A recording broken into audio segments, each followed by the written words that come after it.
Hello बच्चों, तो आज हम लोग क्लास 10th के साइंस का नोट नंबर 1 को करेंगे। बच्चों, इस नोट में हम लोग रासायनिक परिवर्तन और भौतिक परिवर्तन के बारे में जानेंगे। ठीक है, तो ये रासायनिक परिवर्तन होता क्या है? रासायनिक परिवर्तन बच्चों ऐसा परिवर्तन जिसमें नए गुणों वाले पदार्थों का निर्माण होता है, रासायनिक परिवर्तन कहलाता है। इसमें पुनः उस पदार्थ को प्राप्त नहीं किया जा सकता। कहने का मतलब बच्चों कि ऐसा चेंजेस, ऐसा परिवर्तन जिसमें नया पदार्थ का निर्माण हो, नया गुण वाले पदार्थ का निर्माण हो, रासायनिक परिवर्तन कहलाता है। और इसमें पुनः उस पदार्थ को प्राप्त नहीं किया जा सकता।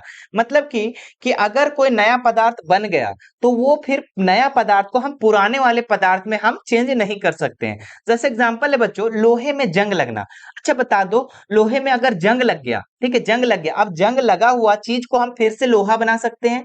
तो नहीं बना सकते हैं। तो यही परिवर्तन को हम लोग रासायनिक परिवर्तन कहते हैं।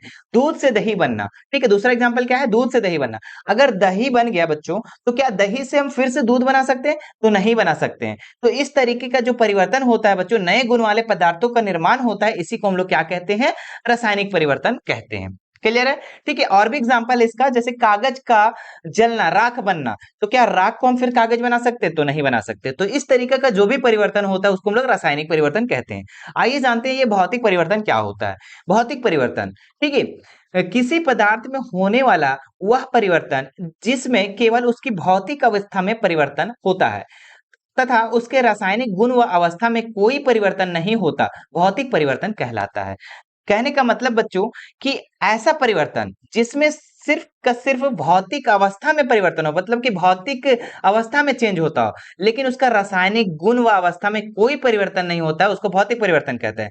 और भौतिक परिवर्तन में क्या होता है बच्चों कि अगर कोई भी परिवर्तन होता है, ठीक है, अगर कोई भी पदार्थ चेंज होता है तो वो फिर उस चेंज वाले पदार्थ, जो नया पदार्थ बनता है, उससे हम फिर से पुराने वाले पदार्थ के रूप में परिवर्तित कर सकते हैं। जैसे एग्जांपल है बच्चों, पानी का जमना। ठीक है, अगर पानी बर्फ बन गया, जम गया, ठीक है, तो क्या जमा हुआ पानी को जमा हुआ बर्फ को क्या हम फिर से पानी नहीं बना सकते? तो बिल्कुल बना सकते हैं। तो कहने का मतलब क्या हो रहा है कि इसके सिर्फ भौतिक में चेंज हो रहा है, लेकिन रासायनिक गुण वगैरह में, गुण और अवस्था में चेंज नहीं हो रहा है। ठीक है, तो ये हमारा कौन सा हो जाएगा? भौतिक परिवर्तन।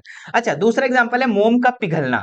अगर मोम बच्चों, मोमबत्ती अगर पिघल गया तो क्या पिघला हुआ मोमबत्ती को हम फिर से मोम बना नहीं सकते हैं? तो बिल्कुल बना सकते हैं। तो इस तरीके का जो भी चेंज होता है बच्चों, उसको भौतिक परिवर्तन कहते हैं। इसमें क्या होता है कि हम फिर से उस वाले पदार्थ में हम लोग चेंज कर सकते हैं। लेकिन रासायनिक में क्या होता था, अगर नया पदार्थ बन गया तो वो पुराना पदार्थ में चेंज नहीं हो सकता था, लेकिन भौतिक परिवर्तन में चेंज होता है। उम्मीद है कि आपको ये रासायनिक परिवर्तन और भौतिक परिवर्तन बहुत अच्छे तरीके से क्लियर हो गया होगा। आप इसको कॉपी में नोट कर लेंगे। ठीक है, अगले नोट में आप लोग को अगले क्वेश्चन के बारे में बताया जाएगा। ठीक है, और बाकी अगर हमारे चैनल पे नए होंगे तो सब्सक्राइब करके बेल आइकन बटन को जरूर प्रेस कर ले।